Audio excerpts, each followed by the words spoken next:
The champagne flutes shattered in slow motion, crystal fragments catching the late afternoon sun like 1,000 tiny blades.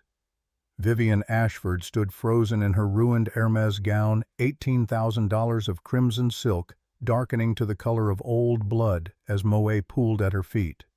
Her hand was still raised, fingers trembling from the force of the slap she'd just delivered. The entire dining room of the Onyx Hall had gone silent. 200 conversations dying mid-sentence as Manhattan's elite turned to watch a waitress bleed. But to understand how a woman in a stained polyester uniform became the catalyst for a billionaire's reckoning, you have to go back 7 days. 7 days to a different kind of silence, the kind that lived in studio apartments in Queens where the radiator clanked through winter nights and medical bills piled up like accusations on a kitchen table that wobbled because one leg was shorter than the others. Ilara Whitmore had learned to move through the world without making sound. At 26, she'd perfected the art of invisibility, the way certain prey animals flatten themselves against the earth and pray the predator's gaze slides past. She'd been a ghost long before she became a waitress, back when she wore scrubs instead of this suffocating black uniform, and saved lives instead of serving overpriced Dover sole to people who wouldn't remember her face. The alarm screamed at 4:30 in the morning, dragging her from dreams that always ended the same way, a man's voice she couldn't quite place shouting something urgent while gunfire cracked in the distance. She'd had the dream since childhood, always waking with her heart hammering against her ribs like it was trying to escape. The studio apartment came into focus around her, all 300 square feet of it, every surface covered with the debris of survival. Medical textbooks she couldn't bear to sell. Bills marked "Final Notice" in threatening red ink. Her mother's oxygen concentrator wheezing in the corner like a dying mechanical beast. Lorelei Whitmore lay in the Murphy bed they shared, her breathing shallow and wet. Stage 4 pancreatic cancer didn't announce itself with trumpets. It crept in like a thief, stealing appetite first, then energy, then hope. The Whipple procedure her mother needed cost $145,000, a number so large it had stopped feeling real. Ilara had called 17 hospitals, pleaded with 12 financial aid offices, and received the same answer in various pitches of bureaucratic sympathy. Without insurance, without assets, without miracles, her mother would die. She pressed 2 fingers to Lorelei's wrist, counting the pulse. 58 beats per minute, thready and irregular. The monitor she'd borrowed from Mount Sinai before they fired her showed oxygen saturation at 91%, teetering on the edge of concerning. Ilara adjusted the nasal cannula, increased the flow to 3 liters, watched the numbers climb to 94. Her mother's eyes flickered open, clouded with morphine and whatever dreams cancer patients had when their bodies were busy eating themselves alive. Nathaniel. The word came out as a whisper, barely audible over the hiss of oxygen. "Forgive me. I hid the Phoenix. She's safe." The same delirious confession Lorelei had been muttering for weeks. Ilara had stopped asking who Nathaniel was, stopped trying to make sense of the fragments. Her mother's past was locked away in a vault Ilara had never been given the combination to. She knew 3 things about her father. He'd left before she was born. He'd given Lorelei a silver locket shaped like a phoenix, and his absence had carved a hole in her mother's heart that 26 years hadn't filled. The locket hung around Ilara's neck, now cool metal against her sternum. Inside was a photograph so faded the man's features had dissolved into ghost light, just the suggestion of dark hair and broad shoulders. She'd stared at it 10,000 times, trying to conjure a face from the blur, trying to imagine what kind of man abandons a woman carrying his child. She showered in 4 minutes flat, the water never getting past lukewarm, because the building's ancient boiler had given up pretending months ago. The face in the mirror looked older than 26. Exhaustion etched into the fine bones of her cheeks, dark circles under eyes the color of winter sky. People told her she was beautiful the way they might comment on a painting in a museum, something to admire from a distance without really seeing. She'd learned to make herself smaller, less noticeable, a skill that served her well in a city that devoured the weak. The subway to Manhattan took 40 minutes, packed shoulder to shoulder with the working invisible, all of them staring at phones or the middle distance or their own failures reflected in the dark windows. Elara counted the stops like rosary beads, each station a prayer she didn't quite believe in. Jackson Heights, Queensboro Plaza, Lexington Avenue. The train shuddered and screamed through tunnels that smelled like brake dust and desperation. The Onyx Hall occupied prime real estate on East 57th Street, the kind of restaurant where reservations were made 6 months in advance, and sommelier meant a man who could make you feel poor with a single raised eyebrow. Elara had been working double shifts there for 8 weeks, ever since Mount Sinai had escorted her out with a security guard's hand on her elbow and threats of prosecution if she ever practiced nursing again without a license. The scandal had been simple. She'd reported Dr. Marcus Hale for stealing fentanyl from the ICU pharmacy, selling it to dealers who worked the streets around Bellevue. She'd documented everything, followed protocol, trusted the system. The system had responded by making her the scapegoat. Hale had friends on the hospital board, family money that bought silence lawyers who could turn a whistleblower into a thief with nothing more than creative paperwork and a suspended nursing license. Now she served food to people who spent more on a single meal than she'd made in a month of saving lives. The irony tasted like copper in the back of her throat. Greg Morrison, the floor manager, intercepted her in the locker room. He was sweating despite the aggressive air conditioning, his florid face shining like he'd been dipped in rendered fat. His eyes never quite met hers, always sliding sideways to check who was listening, who was judging, who might report him for the petty tyrannies he inflicted on the staff. "Table 9 tonight." His voice carried the particular smugness of someone delivering bad news they secretly enjoyed. "You're the only one who hasn't completely crumbled under her yet." Table 9. The words landed like a diagnosis of terminal illness. Everyone who worked at the Onyx Hall knew about Table 9, the corner booth permanently reserved for Nathaniel Blackwood and his collection of hangers-on. The billionaire himself wasn't the problem. He barely spoke, barely looked at the staff, a ghost haunting his own life. It was the woman on his arm who'd earned a reputation that had servers hiding in walk-in freezers and claiming sudden food poisoning to avoid their shift. Vivian Ashford. The name alone made Elara's stomach clench. In the 8 weeks she'd worked here, Elara had watched Vivian reduce 3 waiters to tiers, cost 2 their jobs, and transform the simple act of serving dinner into a masterclass in casual cruelty.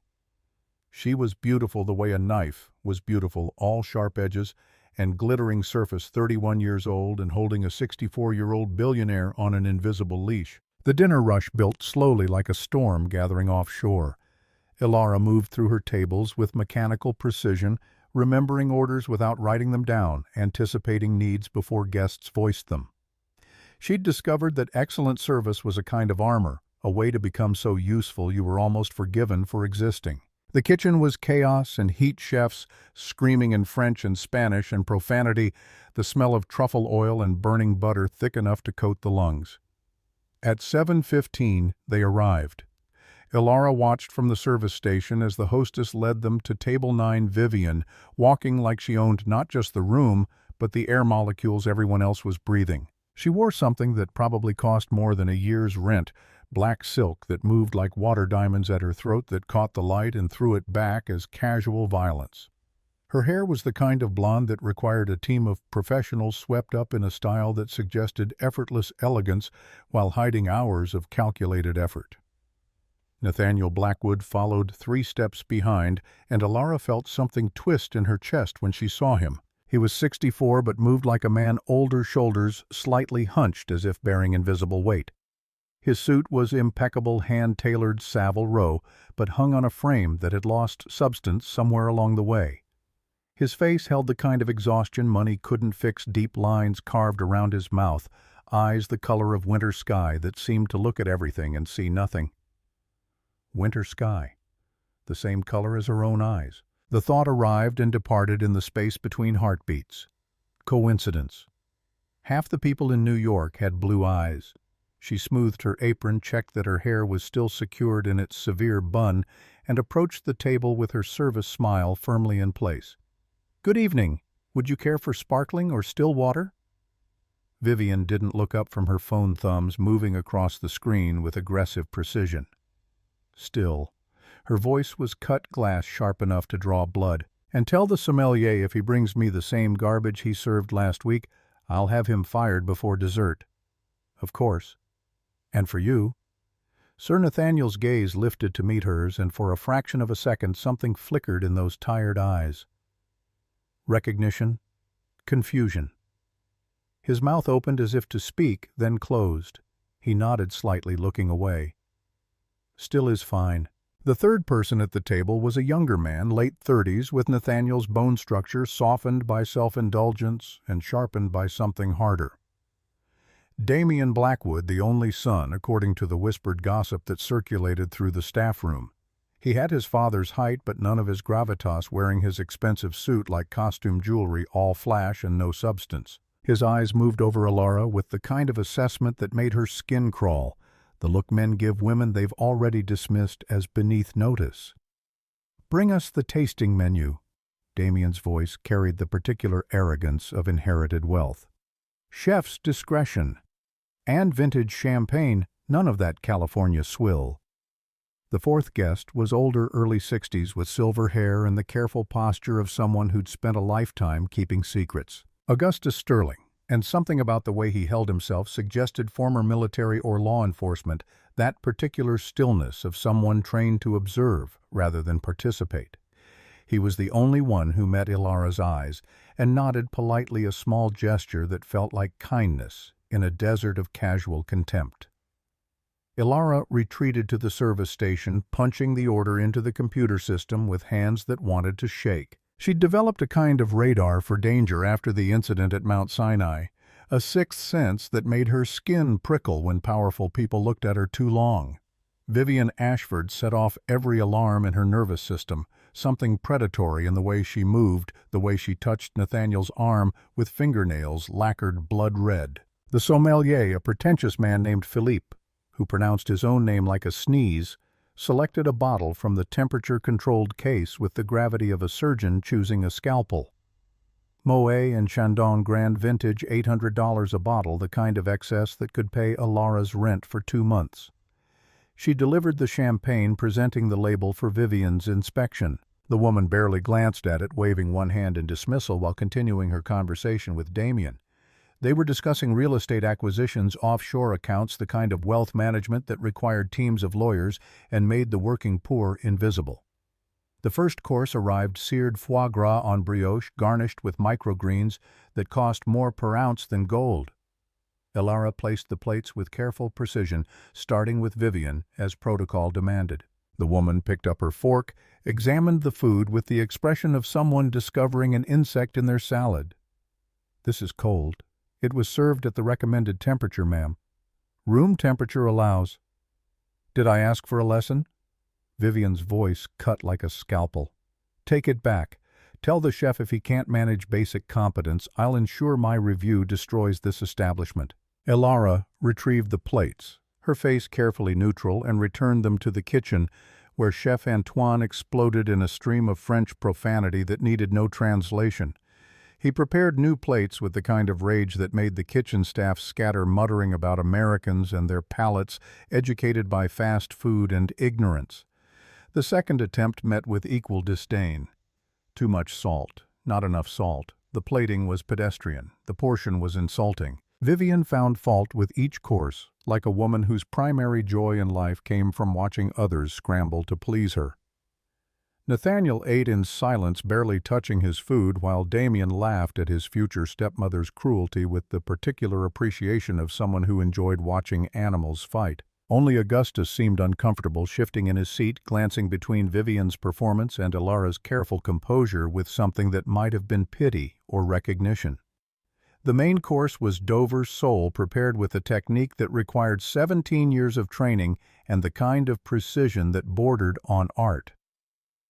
Ilara delivered it personally, setting the plate before Vivian with the kind of care usually reserved for handling explosives. "Sea bass." Vivian didn't even look at it. "Steamed. No salt, no oil, no butter. If the chef has put even a molecule of seasoning on this, I will have this place shut down before you clear the table. That's actually sole, ma'am, not sea bass." "Are you correcting me?" The room seemed to contract around the table, conversations at neighboring booths, faltering as people sensed conflict brewing like a storm front. Ilara felt the familiar tightness in her chest, the ghost of old trauma making her skin prickle. Raised voices meant danger. Confrontation meant consequences. Every cell in her body screamed at her to back down, apologize, make herself smaller. Instead, she heard herself say, "I'm simply clarifying the order, ma'am." The slap came fast enough that Ilara didn't have time to flinch. Vivian's palm connected with her cheek with a crack that echoed through the sudden silence, the impact hard enough to snap her head to the side. Pain bloomed bright and hot copper, flooding her mouth where her teeth had cut the inside of her cheek. "How dare you speak to me that way?" Vivian was standing now, her voice pitched to carry performing outrage for an audience of Manhattan's elite. "This clumsy cow has been antagonizing me all evening. First, she serves cold food, then she spills water on my dress. Now she has the audacity to argue with me about my order." The lies stacked up like cards in a house that would inevitably collapse, but Ilara knew from bitter experience that truth was irrelevant in the face of power and wealth. She stood perfectly still, tasting blood, feeling the heat spreading across her cheek in the exact shape of Vivian's hand. The locket at her throat suddenly felt heavy, the phoenix burning against her skin. "I apologize." The words came out steady despite the way her hands were shaking. It was an honest mistake. Vivian's purse hung from the back of her chair, expensive leather with brass hardware, the strap trailing across the floor like a tripwire. What happened next would be debated later, reviewed on security cameras, dissected by lawyers and insurance adjusters. Vivian reached for her champagne glass, her movement sharp and sudden. Ilara stepped back reflexively, her foot catching the purse strap. The physics were simple and catastrophic.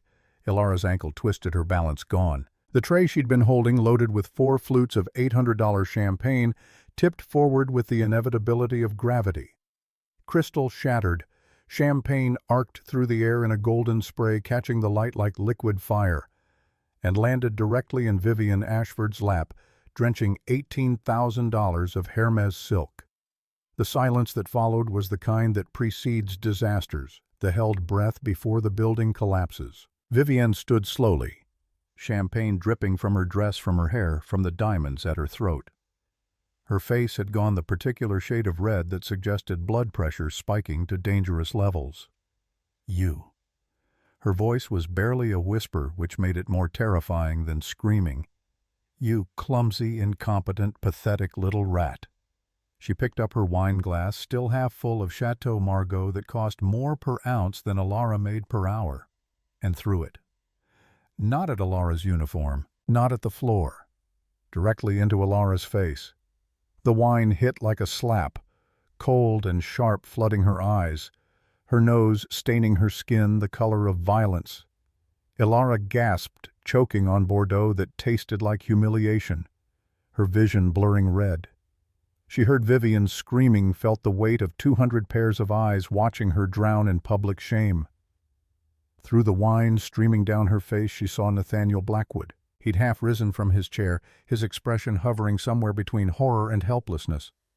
For a moment their eyes met, winter blue reflected in winter blue, and something passed between them that Ilara couldn't name. Recognition, regret, a question neither of them knew how to ask. Then Damien was pulling his father back into the seat. Augustus was rising with napkins he didn't offer, and Greg Morrison was running across the dining room like a man who'd just watched his career spontaneously combust.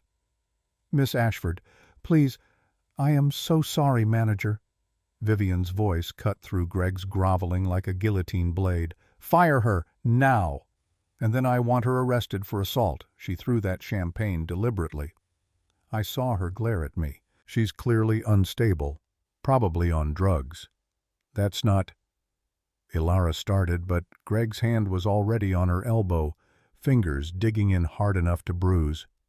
"Get your things. You're done." The walk to the locker room felt like the longest journey of her life. Every eye in the restaurant tracking her progress, whispers rising like steam. She'd become a cautionary tale in real time, the kind of story people would tell at dinner parties.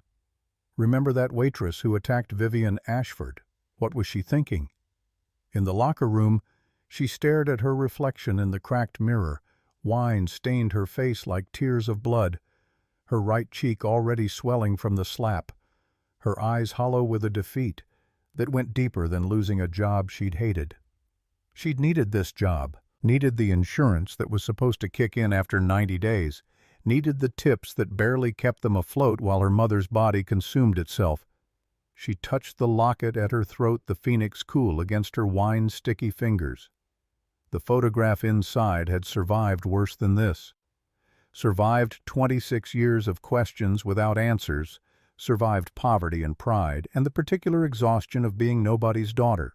Her phone buzzed. A text from the night nurse she'd hired to check on Lorelei, paid for with tips she'd been saving for the electric bill.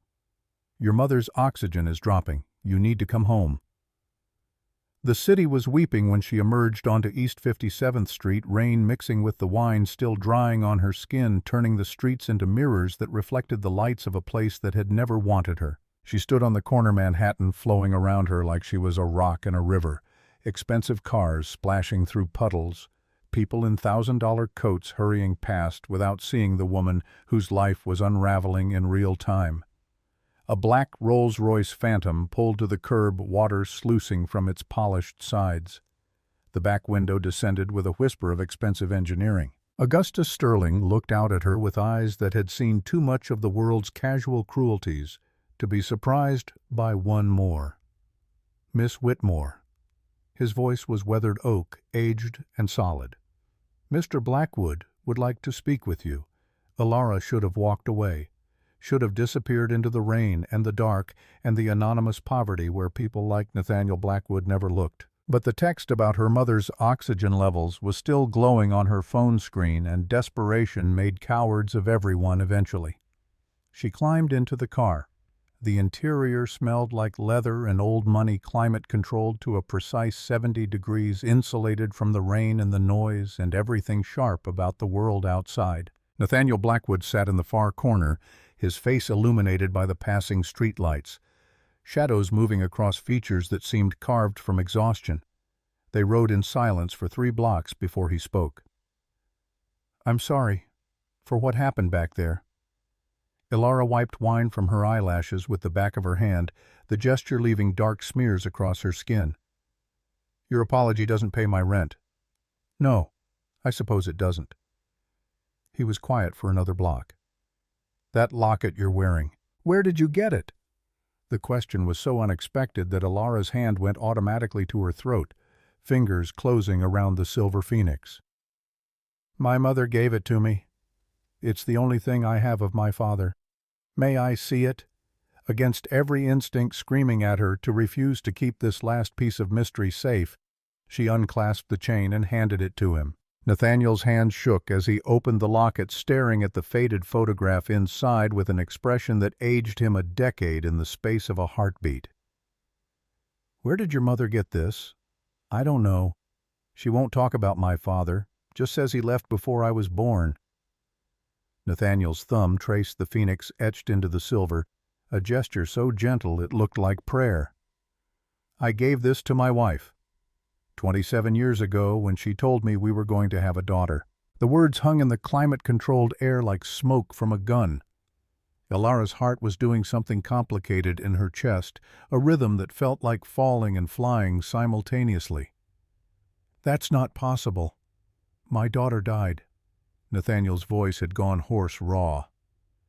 "My wife went into premature labor. 7 months. Our baby girl was stillborn. That's what the doctor told me. Then how, I don't know." He looked up, and his eyes were the same winter blue as hers, the same shade that had stared back at her from mirrors for 26 years. "But I need to find out. Will you take a DNA test?"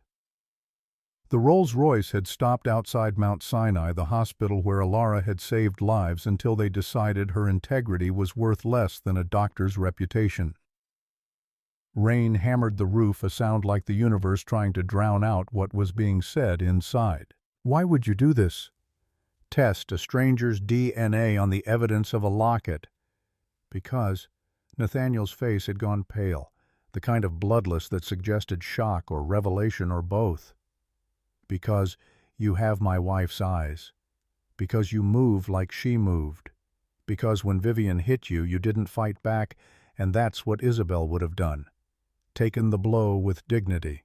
He pulled out a checkbook Mont Blanc pen, moving across paper with the sound of futures being rewritten. This is $50,000 for your mother's treatment, regardless of what the test shows. Elara stared at the check at numbers that could mean the difference between life and death, between survival and surrender. There had to be a catch. Men like Nathaniel Blackwood didn't hand $50,000 to unemployed waitresses out of sentiment or guilt. What do you want in return? The truth. His voice was steady now, carrying the weight of someone who'd built a $52 billion empire on the foundation of making hard decisions. If you're my daughter, I need to know. If you're not, I need to lay Isabel's ghost to rest. Augustus had appeared with consent forms, medical waivers, the infrastructure of proof and procedure. Elara signed with hands that had stopped shaking somewhere between desperation and possibility. A nurse drew blood, bright red filling the vial, like accusations, like promises, like every answer to every question Elara had never been allowed to ask. The results would take 3 days, 72 hours between who she'd always been and who she might become. Nathaniel gave her a card with his personal cell number, embossed letters that felt like a door opening or closing, impossible to tell which. Stay in the city. He'd already stepped out of the car, rain soaking his $1,000 suit like it was nothing. I'll call you when we know. Elara rode the subway home with a check for $50,000 in her pocket and wine still drying in her hair. The train screeched through tunnels carved from bedrock and desperation carrying her back to Queens, and the studio apartment where her mother was dying and the life she'd built from nothing was crumbling under the weight of a locket shaped like a phoenix. Lorelei was worse. The night nurse met Elara at the door with the particular expression healthcare workers develop when they're about to deliver news that will hurt. Oxygen saturation had dropped to 86% despite maxing the flow, respiratory rate climbing, blood pressure dropping, the body doing what bodies do when they're losing the war. Elara increased the oxygen, checked the monitor, counted the pulse at her mother's wrist. 54 beats per minute, thready and weak. She should call 911. Should get Lorelei to an ER. But emergency rooms meant bills they couldn't pay, meant judgment from doctors who'd see the delayed care and exhaustion and know what poverty looked like when it wore human skin. She pulled up her mother's eyelids, checking pupil response. Equal and reactive. That was something. She palpated the abdomen, feeling for the tumor mass that was consuming Lorelei from the inside out. There, hard and growing, pressing against organs that needed space to function. Mom. She kept her voice low, calm, the tone she'd used in the ICU when patients were circling the drain. Can you hear me? Lorelei's eyes opened, clouded with pain and morphine, but something in them sharpened when they focused on Elara's face. Baby, what happened to you? Only then did Elara remember the wine, the handprint still blooming across her cheek, the violence she'd worn home like a second skin. Nothing. Just a long shift. Nathaniel. Lorelei's hand found Elara's fingers ice cold despite the overheated apartment. The Phoenix. Did you keep it safe? The locket was still in Elara's pocket, warm from being pressed against her hip during the subway ride. She pulled it out silver, catching the dim light. I met someone tonight, Mom. A man who says he gave this to his wife. A man who thinks his daughter died 26 years ago. Lorelei's face did something complicated, cycling through shock and fear and resignation in the space of 3 heartbeats. Her breathing accelerated, the monitor alarming as oxygen saturation dropped to 83, then 80. We need to talk. Lorelei's voice was urgent despite her failing lungs. About your father. About what I did. But her mother's eyes were rolling back, consciousness slipping away like water through desperate fingers. Elara moved fast, pure muscle memory from 4 years of critical care nursing. Increased oxygen to maximum flow. Elevated the head of the bed. Checked airway patency. The numbers stabilized, crept back up to 88, 90, 92.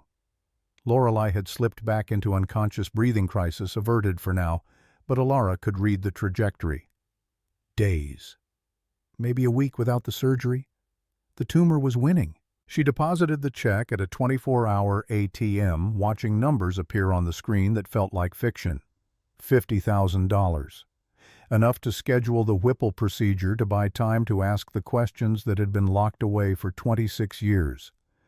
The DNA test envelope sat on the kitchen table like Schrodinger's cat, simultaneously containing every answer and no answers until someone opened it. 3 days, 72 hours between the waitress she'd always been and the possibility that she was someone's daughter, someone's lost child, someone who mattered to a man who could write $50,000 checks without blinking. Alara lay down on the Murphy bed beside her dying mother, listening to the oxygen concentrator wheeze and the radiator clank, and the city outside that never slept because insomnia was cheaper than dreams. She touched the locket at her throat, the phoenix that had survived everything, and wondered what it meant that the same man who'd watched her get slapped and done nothing was now claiming she might be his daughter. Somewhere across the river, in a penthouse that probably cost more than Alara would make in her entire life, Nathaniel Blackwood was staring at an old photograph of a woman with winter blue eyes and asking the same question that had haunted Alara since she was old enough to wonder, "Who am I really?" The answer was coming. In 3 days, the truth would arrive in the form of percentages and genetic markers in cold science that would either confirm the impossible or send them both back to their separate lives with nothing but a locket and the ghost of what might have been. But for now, in this moment, Alara Whitmore was still nobody's daughter. Still a waitress who'd been fired for the crime of being in the wrong place when powerful people decided to be cruel. Still a woman watching her mother die while a city of 8 million souls pretended not to notice. She closed her eyes and tried not to think about the way Nathaniel Blackwood's hands had shaken when he opened the locket. Tried not to feel the weight of possibility settling into her bones like snow. Tried not to hope, because hope was the most expensive thing in the world, and she'd learned long ago that women like her couldn't afford it. Outside, the rain kept falling, washing wine from the streets, carrying away the day's cruelties, making everything clean again for people who had the luxury of starting over. And in a studio apartment in Queens, a phoenix hung from a silver chain, waiting to rise. The DNA results arrived on the 3rd day via courier, a manila envelope that weighed nothing, but contained the gravitational pull of entire universes colliding. Alara stood in the hallway of her building, fluorescent lights buzzing overhead, holding proof of something she hadn't allowed herself to believe. The percentage printed in clinical typeface read 99.97. Probability of paternity confirmed. She was Nathaniel Blackwood's daughter. The word should have meant something. Joy, perhaps. Relief. The answer to 26 years of wondering why her father had abandoned her, why she'd grown up with a blank space where half her identity should have been. Instead, she felt the particular numbness that comes after trauma, the way the body protects itself from information too large to process all at once. Her phone rang before she could decide what numbness was supposed to feel like. Augustus Sterling's voice carried the weight of carefully managed crisis, the tone lawyers use when they're about to change your life whether you're ready or not. "Mr. Blackwood would like to see you. There's a car waiting downstairs."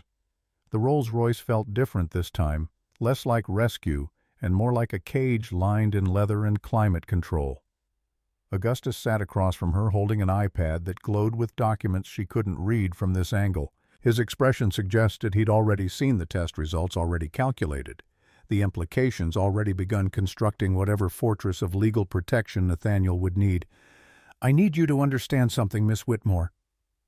Augustus's fingers moved across the screen, pulling up photographs that made Alara's breath catch.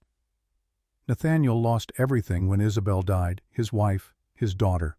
He built an empire afterward, but it was scaffolding around a void. The photographs showed a younger Nathaniel, maybe 37 or 38, smiling with his arms around a woman who could have been Alara's twin. Same bone structure, same winter blue eyes. Same way of tilting her head slightly to the left when the camera caught her. Isabel Blackwood had been beautiful the way certain birds are beautiful, delicate and fierce simultaneously.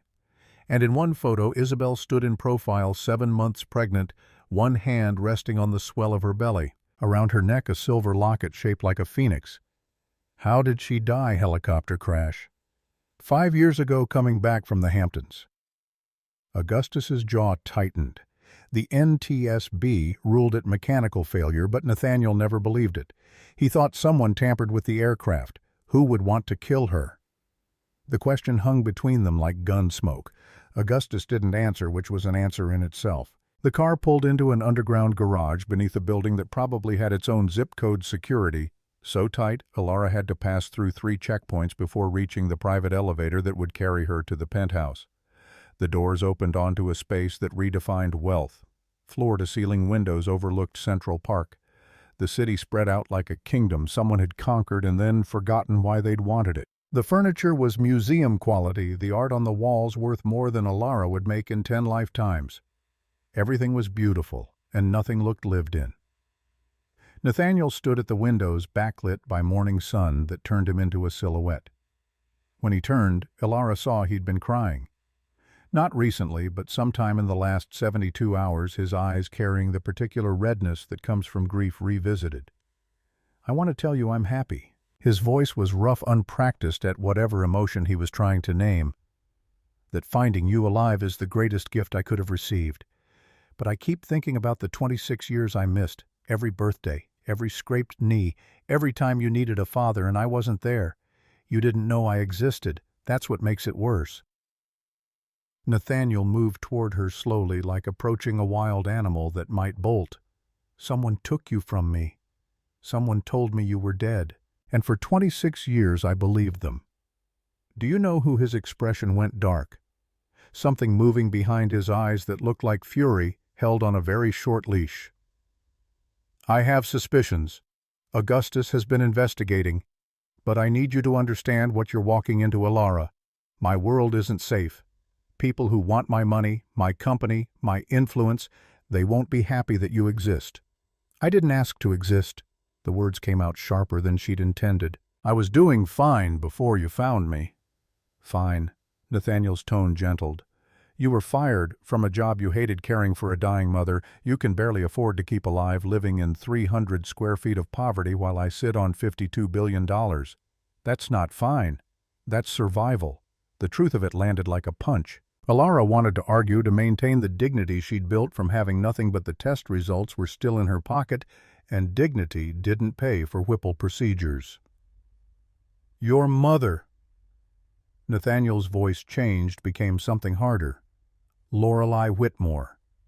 She worked for me 27 years ago, household staff. She left 1 month after Isabel gave birth." The implication crystallized slowly like frost forming on glass. "You think my mother kidnapped me. I think your mother saved you." Nathaniel pulled up something on his phone, turned the screen toward Alara. Hospital records. St. Vincent's, August 1999. Isabel Blackwood, premature labor, emergency delivery.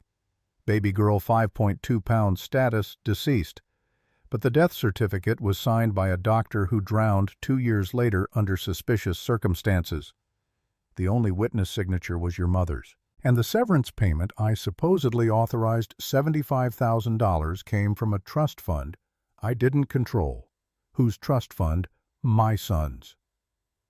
Nathaniel's expression could have carved marble. Damien was 12 years old. He shouldn't have had access to those accounts, but his grandfather had set up discretionary funds. Money Damien could move if he had the right people helping him. The pieces began assembling themselves into a picture Alara didn't want to see. A 12-year-old boy who stood to inherit everything if his infant sister died. A doctor willing to fake a death certificate. A housekeeper who disappeared with a newborn and enough money to start over. "You're saying your son tried to kill me when I was a baby. I'm saying someone did. And the only person who knows the truth is in a hospital bed dying of cancer." Lorelei's condition had deteriorated overnight. The $50,000 had bought her a room at Mount Sinai, had scheduled the Whipple procedure for the following week, but the tumor was growing faster than anyone had predicted. Alara had spent the previous night in a chair beside her mother's bed, watching monitors and wondering how to ask questions that might kill the only parent she'd ever known. Now, Nathaniel wanted those answers, and he was willing to pay for the asking. The penthouse came with a proposal delivered by Augustus, with the clinical efficiency of someone executing a business transaction. Elara would move into the guest house, would allow Nathaniel to provide security and support, while they investigated what had happened 26 years ago. In exchange, all of Lorelei's medical expenses would be covered, and Elara would receive a monthly stipend that made her waitressing salary look like pocket change. It felt like selling something she couldn't name. Independence, perhaps. The identity she'd built from having nothing to prove. But Lorelei was dying, and the Whipple procedure cost $145,000, and Elara had learned long ago that pride was a luxury the poor couldn't afford.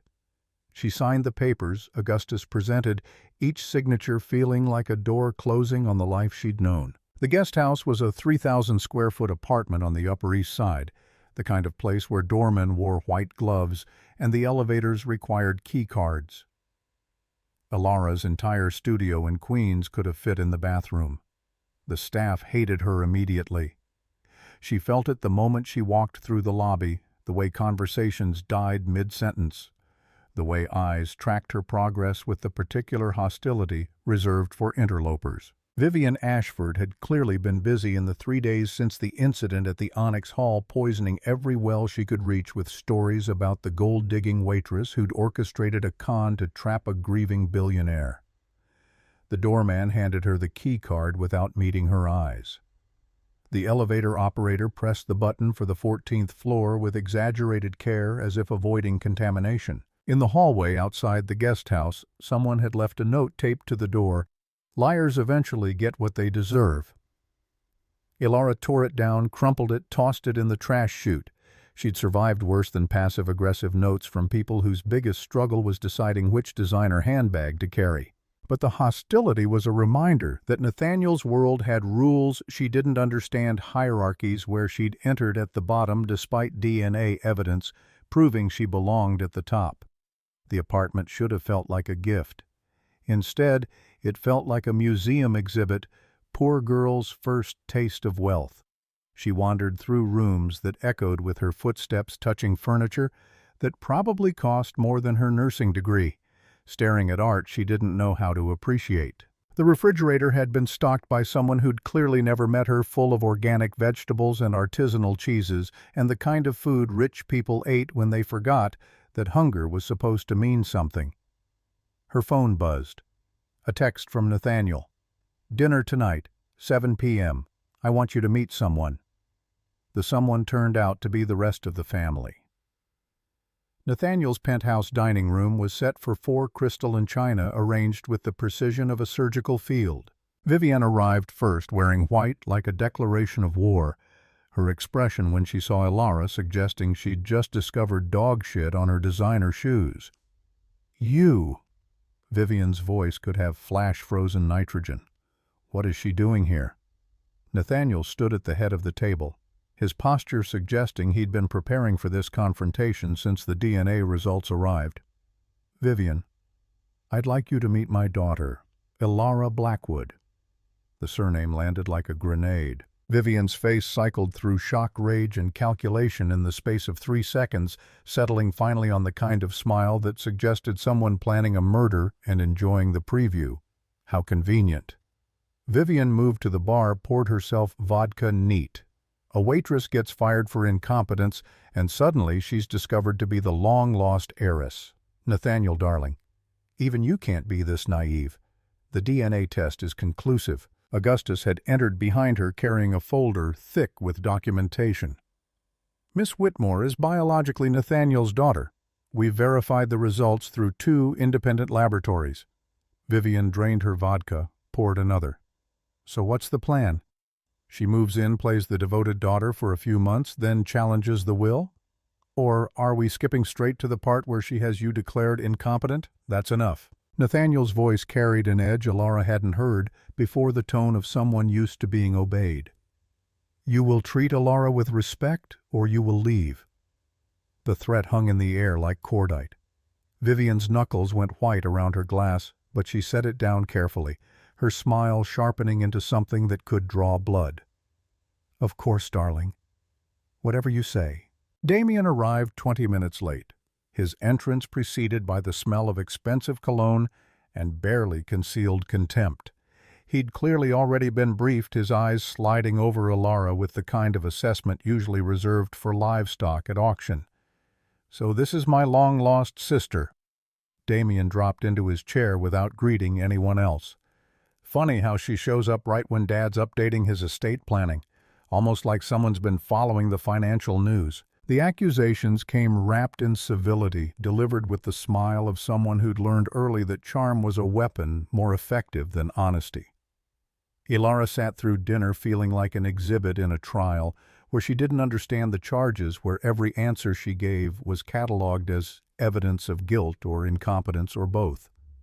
Vivian asked where she'd gone to college. Damien wanted to know about her employment history, both of them performing concern while hunting for weaknesses for proof that she was exactly what they'd decided. She must be a grifter, a con artist, someone who'd orchestrated an elaborate scheme to steal what they believed was rightfully theirs. Only Augustus seemed neutral, watching the dynamics with the careful attention of someone cataloging details for future use. Nathaniel ate in silence, his exhaustion visible in the slope of his shoulders, the way he pushed food around his plate without actually consuming it. Halfway through the main course, Ilara noticed Nathaniel's hand trembling as he reached for his water glass. The tremor was subtle, the kind of thing you'd miss unless you'd spent 4 years in critical care learning to read the early signs of distress. His color was off too slightly pale, a fine sheen of sweat on his forehead, despite the climate-controlled temperature. "Are you feeling all right?" The question came out before she could stop it, medical training overriding social protocol. Nathaniel waved her concern away. "Just tired. Long week." But the tremor continued, spreading from his hand to his arm. Ilara watched his pupils, noted they were slightly dilated, saw the way he swallowed hard like fighting nausea. The symptoms catalogued themselves automatically. Tremor, pallor, diaphoresis, subtle confusion when Augustus asked him a direct question.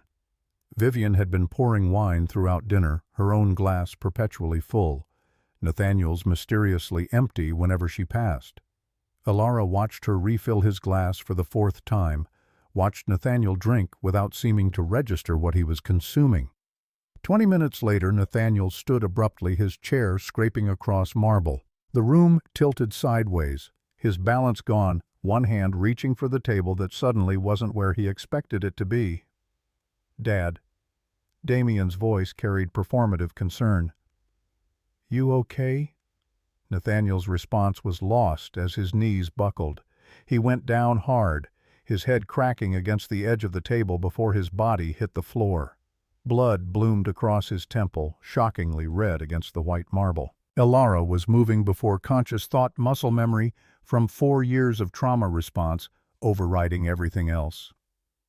She dropped to her knees beside Nathaniel, fingers finding the carotid pulse that was there but wrong, too slow and irregular, the rhythm of a heart struggling against something chemical.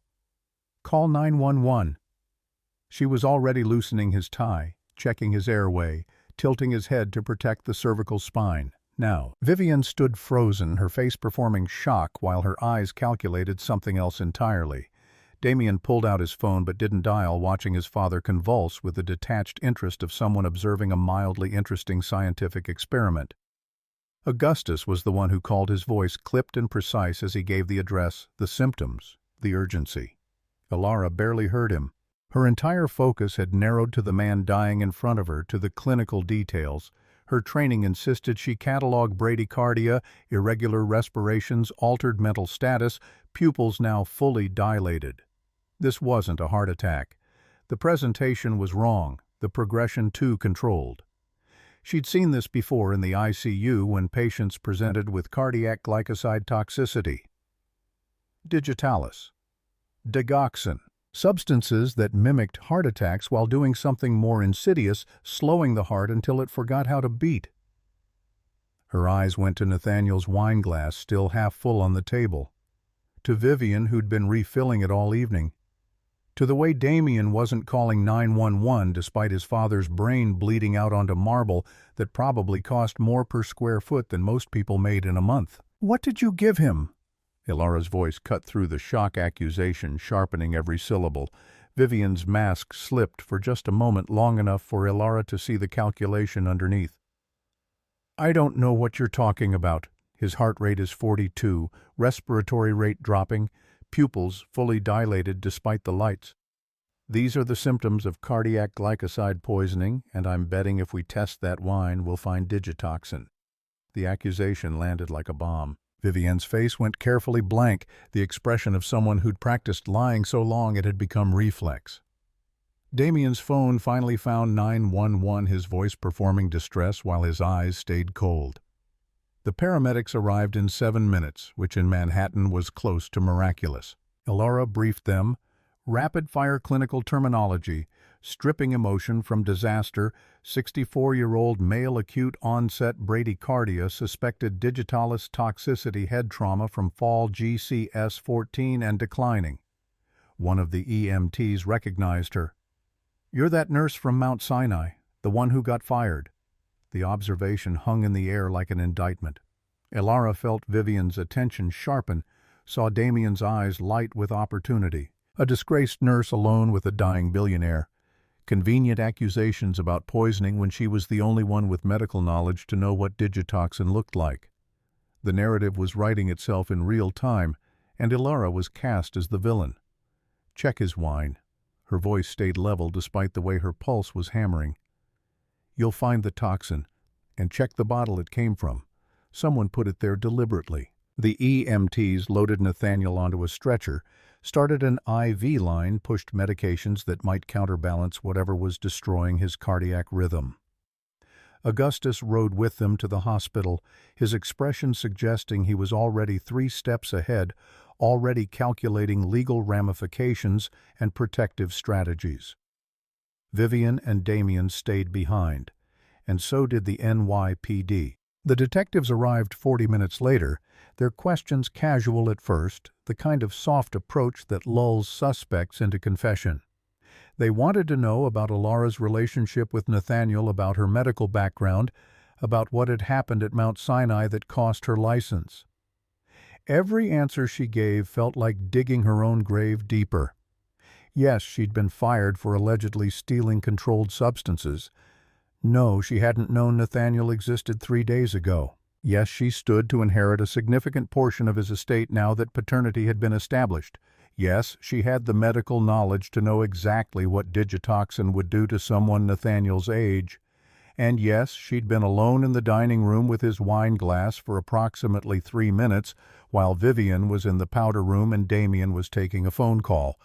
The detective taking notes looked up with the expression of someone who'd just closed a case. "Miss Whitmore, we're going to need you to come down to the station. Answer some more questions." "Am I under arrest?" "Not yet, but we have a warrant to search your apartment, and Mr. Blackwood's son has filed a complaint alleging you attempted to murder his father to accelerate your inheritance." The guest house search turned up exactly what Ilara expected they'd find because she'd seen enough frame jobs in her nursing career to recognize the architecture of one. A bottle of digitoxin, pharmaceutical grade, hidden in her bathroom cabinet behind the organic face wash someone had stocked for her, a printed dosage chart helpfully highlighting the lethal range for a man Nathaniel's weight, and a handwritten note in what was supposedly her handwriting: 3 doses should be enough, make it look cardiac. The evidence was so perfectly planted it screamed setup. But the detectives didn't care about subtlety. They cared about a clear narrative. Disgraced nurse meets billionaire, seduces him with DNA, evidence poisons him when he updates his will in her favor. "Ilara Whitmore, you're under arrest for attempted murder." The handcuffs were cold against her wrists, metal biting into skin that still smelled like wine from 3 days ago when Vivian had thrown Bordeaux in her face. The symmetry was almost poetic. She'd been humiliated as a waitress, resurrected as an heiress, and arrested as a murderer, all in less than a week. Central booking processed her with the efficient indifference of bureaucracy encountering human tragedy. Fingerprints, mugshot, personal effects cataloged and sealed in plastic. The holding cell smelled like desperation and industrial cleaner populated by women who'd learned long ago that the system didn't care about guilt or innocence, only about clearing cases and filling quotas. Alara sat on the concrete bench and stared at her hands at the fingerprint ink still staining her fingertips and thought about the particular irony of being arrested for saving someone's life. Because that's what she'd done. Nathaniel would be dead if she hadn't recognized the symptoms, hadn't directed the EMTs to treat for digitoxin poisoning. But heroism looked a lot like guilt when you framed it correctly. Her one phone call went to Mount Sinai to the ICU nurse who'd trained her, who'd believed her when everyone else decided she was a thief. The conversation was brief, clinical, focused on the only thing that mattered. "Is my mother okay? The tumor's growing faster." The nurse's voice carried professional sympathy. "Worse, she started having abdominal pain an hour ago. We're monitoring closely. If it gets worse, we might have to take her to OR emergently. Alara, she might not make it to the scheduled procedure." The words should have broken her, should have triggered panic grief, the particular desperation that comes when you're about to lose the only person who's ever loved you unconditionally. Instead, Alara felt the same numbness from 3 days ago, the protective dissociation that happens when reality becomes too large to process. "Tell her I love her. Tell her I'm sorry I'm not there. She'll understand." The nurse hesitated. "Alara, they're saying you tried to kill Nathaniel Blackwood. That's not true, right?" The question hung in the stale air of Central Booking's phone bank. Alara wanted to laugh, to scream, to explain that truth was irrelevant when people with money decided to rewrite it. Instead, she just said no. "It's not true." But the nurse's hesitation before she responded told Alara everything she needed to know about how this story would be received. A disgraced medical professional, a billionaire, accusations of murder. The narrative was too compelling for anyone to question it. Back in the holding cell, Alara closed her eyes and tried to remember what hope felt like. 3 days ago, she'd been nobody. A waitress with a dying mother and a locket full of mysteries. Then Nathaniel Blackwood had appeared with his winter blue eyes and his $50,000 checks and his promise that she mattered, that she was someone's daughter, that she belonged. Now she was right back where she'd started, alone in a cage, waiting for a system that didn't care about her to decide her fate. The only difference was that now she knew exactly what she'd lost. Not just the money or the penthouse or the possibility of a father, but the brief shining moment when she'd believed she might be worth saving. Her cellmate was an older woman, maybe 55, with the weathered face of someone who'd spent more time in institutions than out of them. She watched Alara with the careful assessment of someone who'd learned to read danger in close quarters. "You the one they're saying poisoned that rich guy?" Her voice was surprisingly gentle, like she'd found kindness somewhere in the wreckage of whatever had landed her here. Alara opened her eyes. "I saved his life." "That what you tell yourself, or that what actually happened?" "Both." Alara's laugh was bitter. "I diagnosed digitoxin poisoning and directed the EMTs to treat it. He'd be dead if I hadn't been there, but his son and his fiancée planted evidence in my apartment, and now I'm the one in handcuffs." The woman was quiet for a long moment. Then, "You know what I learned doing 20 years in and out of the system? Truth don't matter. Only what you can prove. I can't prove anything from inside a cell." "Then you better hope someone on the outside believes you enough to do the proving." But who would believe her Augustus was Nathaniel's lawyer, loyal to the family? And the family now included Damien and Vivian, both of whom wanted her dead or discredited, or both. Lorelei was unconscious, about to undergo surgery that might kill her, unable to provide the testimony that could explain what had really happened 26 years ago. Alara was alone. Again. Still. The brief interlude of belonging had been exactly that, an interlude, a momentary fiction before reality reasserted itself. She must have slept because she woke to a guard calling her name. Visitor. The word carried implications she didn't want to examine. It was 3 in the morning, long past normal visiting hours, which meant someone with serious pull had arranged this meeting. Augustus Sterling sat in the interview room looking like he'd aged a decade since dinner. His silver hair was disheveled, his tie loosened, exhaustion written in every line of his face. but his eyes were sharp-focused, the gaze of someone who'd made a decision and was following through despite the cost. "Mr. Blackwood is alive." Augustus's first words chosen carefully. "He's in ICU, stable but critical. They found digitoxin in his bloodstream, exactly as you suspected." Ilara felt something loosen in her chest, some knot of fear she hadn't acknowledged. "He's going to make it." "The doctors think so, thanks to your quick diagnosis and treatment." Augustus pulled out his iPad, the screen glowing in the fluorescent lights. "Which brings me to why I'm here at 3 in the morning instead of home sleeping." He turned the screen toward her. Security footage from the penthouse dining room timestamp dated to earlier that evening. The angle showed the full table crystal clear in high definition. Ilara watched herself sit down, watched Vivian move around the table pouring wine, and there captured in damning clarity Vivian's hand hovering over Nathaniel's glass, something small and white dissolving into the Bordeaux. The motion was quick, practiced the gesture of someone who'd done this before and knew exactly how to hide it. But the camera caught everything. "Why didn't you show this to the police?" Ilara's voice came out rough, unused to the possibility of hope. "Because the police have already decided you're guilty." Augustus's expression was grim. Damien filed the complaint. He provided evidence. He's the grieving son trying to protect his father from a gold-digging con artist. If I show them this footage now, they'll say it's doctored, that I'm part of your scheme. Then what's the point? The point is that I believe you. And Nathaniel, before he lost consciousness, he grabbed my hand and said, "Protect Ilara. Not find who did this. Not call the police. Protect Ilara." Augustus leaned forward, his voice dropping to the register people use when they're about to propose something dangerous. "I need to ask you some questions about your mother, about what happened 26 years ago, because I think whoever tried to kill you as a baby just tried to kill Nathaniel, and I think they'll try again unless we stop them." The questions came rapid-fire, clinical, focused on extracting every detail Lorelei had ever mentioned about her employment with the Blackwood family. Had she talked about Dr. Thaddeus Mercer?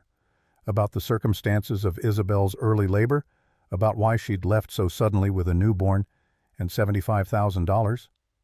Ilara answered as best she could, pulling fragments from childhood memories, from the rare moments when Lorelei had let her guard down enough to mention the past. She remembered her mother crying once late at night, whispering, "I did what I had to do. I saved her. God forgive me, but I saved her." At the time, Ilara had assumed her mother was talking about her about some childhood illness or accident. Now the words took on different weight, different meaning. Lorelei hadn't just saved her from death. She'd saved her from murder. "Your mother is scheduled for surgery in 4 hours. Augustus checked his watch. "I've arranged for private security at the hospital. If Damien or Vivian try to get near her, they'll be stopped." "You think they'd hurt her?" "I think she's the only witness who can prove what really happened." Augustus's jaw tightened. "Dr. Mercer is dead. The attending physician from St. Vincent's died in a car accident 5 years ago. Everyone who was present when you were born is either dead or has every reason to lie about it, except Lorelei, except your mother, who's currently unconscious and about to undergo major surgery that she might not survive." Augustus stood gathering his iPad. "I'm working on getting you released, but it's going to take time. In the meantime, I need you to trust me." Trust was a luxury Ilara couldn't afford, a currency she'd spent and lost too many times to believe in its value. But Augustus was the only person standing between her and a murder conviction. The only one who seemed to believe that a disgraced nurse might actually be innocent. "I don't have much choice, do I? No." Augustus's smile was grim. "You don't. But for what it's worth, I think Nathaniel was right about you. You're Isabel's daughter. You have her strength. I don't feel strong. Strength isn't what you feel. It's what you do when you have no other option." He left her in the interview room, promising to return with bail arrangements, with lawyers, with the infrastructure of defense. Ilara sat in the plastic chair and thought about her mother going into surgery without her thought about Nathaniel in ICU fighting for his life. Thought about Vivian and Damien, somewhere planning their next move. The game had stakes now. Not just inheritance or money or family legacy, but lives. Her mother's, Nathaniel's, and her own, because murder charges in New York carried sentences that would consume whatever future she might have imagined. She touched the place where her locket usually hung, but it was gone, catalogued with her personal effects locked away in evidence storage. The phoenix would have to rise without her for now, burning in some plastic bag, while Ilara sat in a cell and waited for dawn. Outside, the city was waking up. Manhattan stirring to life. Millions of people starting their days without knowing that somewhere in central booking, a waitress turned heiress was learning that truth might set you free, but only if you survived long enough to prove it. And time was running out. Bail came through at 6 in the morning, posted by someone Augustus refused to name. Ilara walked out of central booking into a Manhattan dawn that smelled like rain and exhaust. Her clothes wrinkled from sleeping in a cell, her wrists still carrying the ghost pressure of handcuffs. A black SUV idled at the curb, Augustus behind the wheel instead of a driver, his expression grim enough to tell her the news before he spoke. "Your mother's in surgery." Augustus's voice was tight. The surgeon moved up the Whipple procedure. The tumor started bleeding internally 2 hours ago. Emergency intervention. She's been on the table for 40 minutes. They're estimating 8 hours minimum if they can control the hemorrhaging. 8 hours of not knowing. 8 hours of Lorelei's chest cracked open, organs shifted aside, a team of specialists trying to cut cancer out of a woman who'd spent 26 years running from truth. Ilara climbed into the SUV, exhaustion, making her movements mechanical, and wondered if this was what drowning felt like. The slow loss of breath, the dimming of light, the understanding that fighting only made you sink faster. Mount Sinai's waiting room was a study in forced patience filled with people whose lives had narrowed to the width of a surgeon's blade. Ilara took a seat near the window, watching ambulances arrive and depart, the city's trauma flowing through emergency bays like blood through arteries.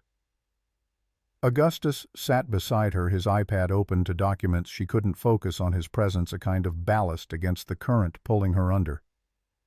"I need to tell you something." Augustus's voice was low enough that the other families couldn't hear. "About Nathaniel's wife. About how Isabel really died." Ilara turned from the window. "You said helicopter crash, mechanical failure. That's the official story." Augustus pulled up a file, photographs of wreckage scattered across water, Coast Guard boats circling like sharks. But the NTSB investigator who reviewed the case sent Nathaniel a private memo 3 years later. The fuel line had been compromised, not worn, not faulty, deliberately cut. Someone murdered her. Someone wanted both Isabel and Nathaniel dead. The helicopter was supposed to crash with both of them aboard. But Nathaniel had stayed in the city for a last-minute board meeting. Isabel flew alone. The implications crystallized slowly. Pieces of a puzzle Ilara hadn't realized she was assembling. Who benefited from their deaths? Augustus closed the file, his expression carrying the weight of suspicions he couldn't prove. "Damien was the sole heir before you were discovered. If Nathaniel and Isabel died together, he inherited everything at age 33. Full control of Blackwood Defense Industries, no oversight, no restrictions. You think Damien killed his own mother? I think someone with access to the helicopter killed her. Damien had that access. He also had motive, and according to staff from that period, he'd developed what his therapists called concerning detachment from emotional consequences." The clinical language barely disguised what Augustus was really saying. Damien was a psychopath who'd graduated from hurting animals to orchestrating murders. Ilara thought about the 12-year-old boy who'd tried to kill his infant sister, who'd paid a doctor to fake a death certificate, who'd learned early that money could buy silence and power could rewrite history. If he tried once and failed, he'll try again. Ilara's voice came out flat, stating fact rather than fear. "He knows I'm alive now. He knows I threaten his inheritance, which is why you can't go back to that apartment." Augustus had already anticipated this conversation, had prepared for it. "I've arranged a safe house in Brooklyn, former FBI witness protection property. You'll stay there until we have enough evidence to arrest him." "What about Nathaniel?" "He's in ICU under guard. 2 former Secret Service agents. No one gets in without clearance. And my mother Augustus's hesitation told her everything. She's in surgery. We can't protect her while she's unconscious on an operating table. But I've stationed security outside the OR. If anyone tries to access that floor without authorization, we'll know. It wasn't enough. Ilara understood hospital architecture, understood that operating rooms had multiple access points, that surgical staff wore masks and scrubs that made identification difficult, that someone with Damien's resources could buy their way past almost any security. But Augustus was offering what he could, and refusing help because it wasn't perfect was the kind of pride that got people killed. The surgery stretched into hours, each 60-minute increment, feeling like a lifetime compressed into waiting room chairs and vending machine coffee. Augustus worked on his iPad building what he called the case will never prosecute evidence that Damien had attempted murder twice, succeeded once, and was planning to finish what he'd started. The file was damning. Financial records showing Damien had lost $40 million in bad investments over the past 3 years. Emails between him and Vivian discussing timeline acceleration and asset liquidation. A background check on Vivian revealing she'd been born. Veronica Kane in Newark had changed her identity after her previous fiancé, a 70-year-old real estate developer, died of a mysterious heart attack, leaving her $3 million. She's a black widow.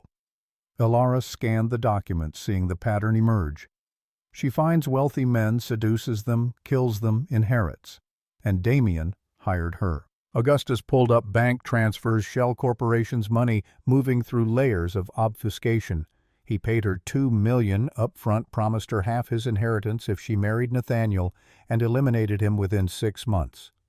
Why did she poison him at dinner? Why not wait until after the wedding? Because you appeared. Augustus turned the iPad screen toward her, showing surveillance footage from the penthouse timestamps from the past week. This is Vivian in Nathaniel's study 2 days after your DNA results came back. Watch what she does. The footage showed Vivian at Nathaniel's desk, picking the lock on a drawer with practiced ease. She pulled out documents, photographed them with her phone, her expression calculating as she read. Estate planning documents. The updated will that made Ilara a primary beneficiary. She realized Nathaniel was changing everything, giving you inheritance rights, potentially cutting Damien out entirely. So she accelerated. And when the poisoning failed when I saved him, they pivoted to framing me for attempted murder. Remove the new heir, protect the old one. The pieces fit together with the precision of conspiracy, each element supporting the others. The whole structure designed to ensure Damien inherited billions, while everyone who threatened him ended up dead or discredited. It was elegant in its brutality, terrifying in its simplicity. Why are you helping me? Ilara turned to Augustus, studying his weathered face, the lines around his eyes that spoke of decades spent in proximity to power. You've worked for the Blackwood family for 30 years. Damien is technically your client too. Technically. Augustus closed his iPad, met her gaze directly. But I took an oath when I passed the bar. To serve justice, not just clients. Damien stopped being worth protecting the moment he tried to kill you as a baby. You knew. About what happened 26 years ago, I suspected. Augustus's jaw tightened. I was young then, just starting with the firm. But I remember how Dr. Mercer acted after Isabel's delivery. Nervous, guilty. He drowned 2 years later, and I remember thinking it was convenient timing. Then Isabel died, and I started connecting patterns that should have stayed buried. But you never said anything. Who would I tell Nathaniel was destroyed by grief? The police had ruled everything accidental, and I had no proof, just the instinct that something was deeply wrong in that family. A surgeon emerged from the OR at hour 7, still wearing scrubs speckled with blood exhaustion etched into features hidden behind a surgical mask. Ilara stood before he could speak her name, her medical training reading his body language, interpreting the subtle signals that separated good news from catastrophe. The tumor was aggressive, stage 4 with metastases. We didn't catch on imaging. We resected what we could, but I can't promise we got it all. How long? The question came out steadier than Alara felt. 6 months, maybe a year with chemotherapy. The surgeon pulled down his mask, revealing a kind face worn by delivering too much bad news. I'm sorry. We did everything we could. Can I see her? She's in recovery. Still intubated. But you can sit with her once she's transferred to ICU. The ICU was a cathedral of machines, each bed surrounded by monitors that beeped and hissed and quantified the line between living and dying. Lorelei looked small against the white sheets, tubes emerging from her throat and chest and arms, her skin the color of old paper. Alara took the chair beside the bed, reached for her mother's hand, felt the pulse beating weakly against her fingertips. I need you to wake up, Mom. Her voice was barely a whisper lost in the mechanical breathing of the ventilator. I need you to tell me what happened. Who tried to kill me? Why you ran? But Lorelei was beyond answering, lost in whatever dreams anesthesia provided, her body focused entirely on the work of healing from trauma no amount of surgery could fully repair. Alara sat in the chair and watched the monitors counting heartbeats, measuring oxygen saturation, cataloging the numbers that meant her mother was still alive, even if barely. Augustus appeared in the doorway, his expression carrying urgency. Nathaniel's awake. He's asking for you. The path from one ICU bed to another felt like crossing continents. Nathaniel occupied a corner room, his security detail checking Augustus's credentials before allowing them entry. He looked worse than Lorelei, his face gray beneath the oxygen mask monitors, showing a heart rate still struggling to find its rhythm. But his eyes were open, focused, tracking Alara as she entered. You saved my life. His voice was muffled by the oxygen, each word requiring effort. They told me, digitoxin. You knew. I'm a nurse. Was a nurse. Alara stood at the foot of his bed, maintaining distance, unsure what proximity was appropriate between a daughter and a father who were still strangers despite DNA evidence. I recognized the symptoms. Augustus showed me the security footage. Vivian poisoned me. My own fiancée tried to kill me. Nathaniel's laugh was bitter, cut short by pain. And my son helped her. My son. We can prove it. Augustus moved to Nathaniel's side, his iPad ready. But proving it and prosecuting it are different things. Damien has already filed a restraining order against Alara, claiming she's a danger to the family. He's hired the best criminal defense team in New York. Let him. Nathaniel's hand found the bed controls, raising himself to sitting despite the monitors alarming. I'm changing my will today. Everything goes to Alara, the company, the assets, the estate. Damien gets nothing. That's not what I want. Alara's protest came out sharper than intended. I didn't ask for any of this. I was fine before you found me. Fine? Nathaniel's gaze turned hard, carrying the force that had built an empire. You were a waitress living in poverty, watching your mother die because you couldn't afford treatment. That's not fine. That's survival. The words echoed his earlier accusation, the observation that had landed like a punch because it was true. Alara had been surviving, not living, moving through each day with the mechanical precision of someone who'd learned early that hope was a luxury she couldn't afford. I'm your father. Nathaniel's voice softened, became something almost vulnerable. I lost you for 26 years because someone tried to murder you and I was too blind to see it. I won't lose you again to false pride. Pride is all I have left. Alara heard the tremor in her own voice, felt something cracking beneath the armor she'd built from having nothing. Everything else was taken from me. My career, my home. Now my mother is dying despite your money, and I'm facing murder charges for saving your life. So forgive me if I don't want your billions. I just want to know who I am. The question hung in the ICU's recycled air, bigger than inheritance or wealth or family legacy. Who was she? The waitress who'd been fired for dignity, the nurse who'd blown the whistle on corruption, the daughter who'd been stolen at birth, the heiress who threatened a murderer's inheritance. All of it. None of it. Identity felt like smoke, something she could see but never hold. You're my daughter. Nathaniel spoke each word with the weight of vow. You're Isabel's daughter. You're the woman who refused to break when Vivian tried to humiliate you. Who saved lives even when it cost you everything? That's who you are." Before Alara could respond, the door burst open with enough force to make the security detail reach for weapons. A nurse rushed in her scrubs marked with fresh blood, her face carrying the specific panic that preceded code situations. Lorelei Whitmore just crashed. We need family consent for emergency intervention. The sprint back to Lorelei's ICU room happened in slow motion and too fast simultaneously. Alara's medical training cataloged what she was seeing before conscious thought could process it. Monitors flatlining doctors performing chest compressions, the controlled chaos of a code blue in progress. "Get her out of here!" The attending physician barked orders without looking up from compressions. "Family can't be in the room during resuscitation. I'm a nurse." Ilara's voice cut through the noise. What happened? The doctor's hands never stopped moving, counting compressions, monitoring the defibrillator charging. Sudden cardiac arrest. V-fib. We've given 2 shocks, no response. Pushing epi now. Ilara watched the monitor, watched the chaotic electrical activity that meant her mother's heart was quivering instead of beating, watched the doctors work with the mechanical efficiency of people who did this daily, who'd learned to divorce emotion from the mathematics of keeping someone alive. Clear. The defibrillator discharged Lorelei's body arching off the bed. The monitor showed a brief organized rhythm, then deteriorated back into ventricular fibrillation. Again. The attending's voice stayed level.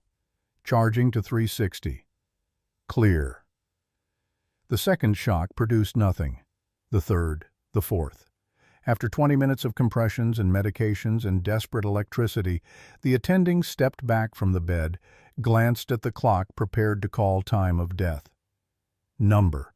Ilara pushed past the security who'd tried to hold her back. "You're not stopping.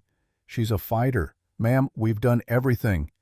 She survived cancer surgery 7 hours ago. She survived whatever made her crash."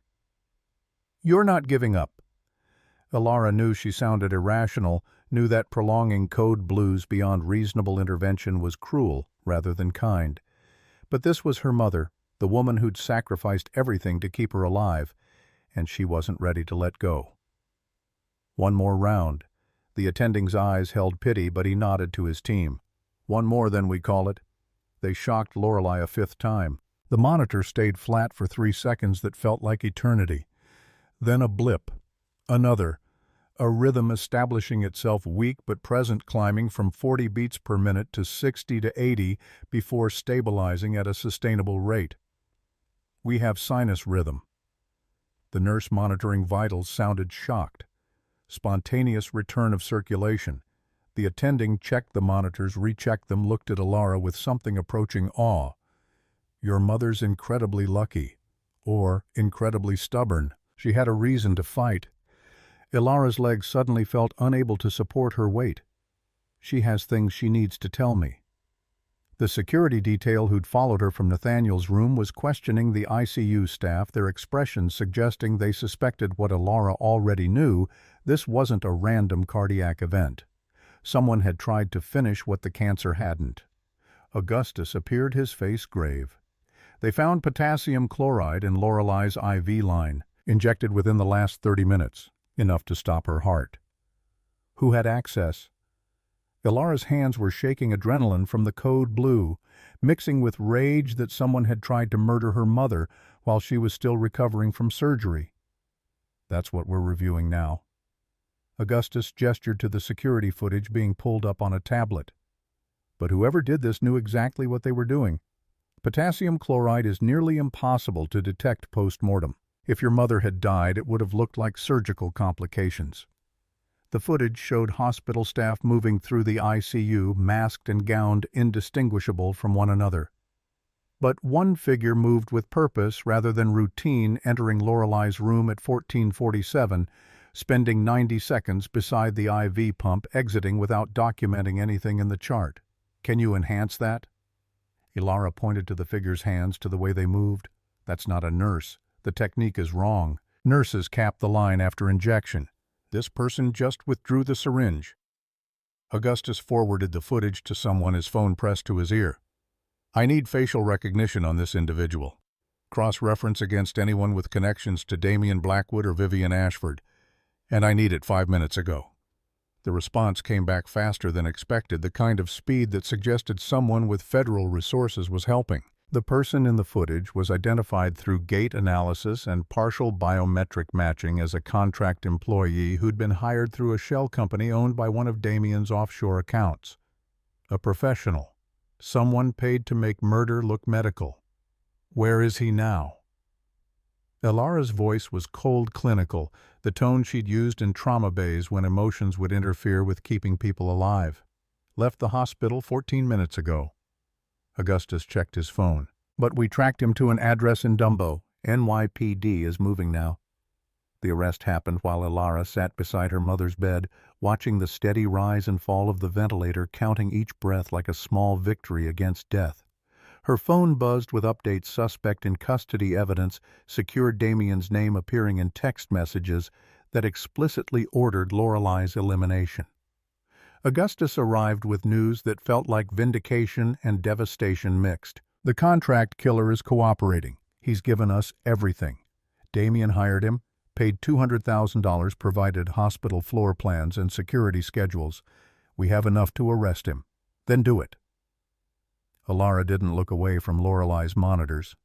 Arrest him before he kills someone else. The problem is Vivian. Augustus sat in the chair beside her.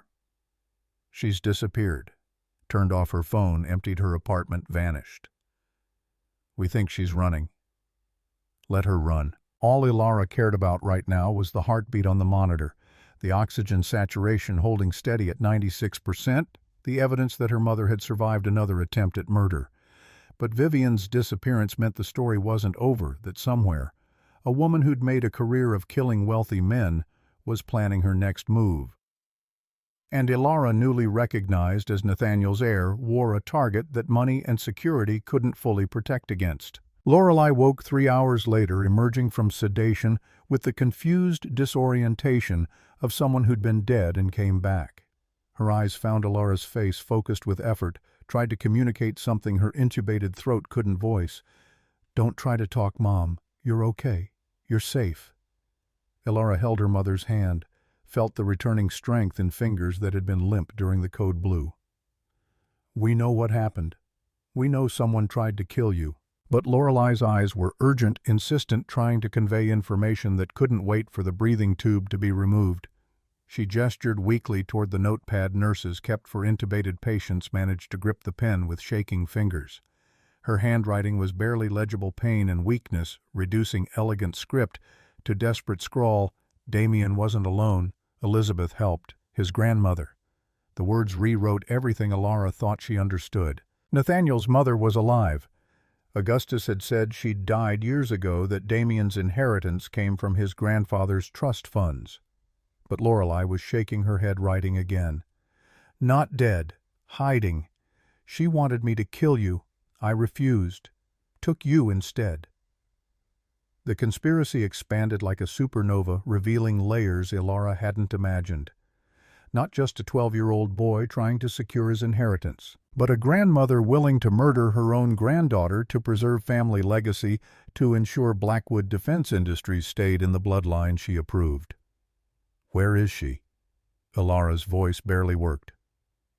Lorelai wrote an address in the Hamptons, a property Augustus verified through quick research had been owned by the Blackwood family for 3 generations.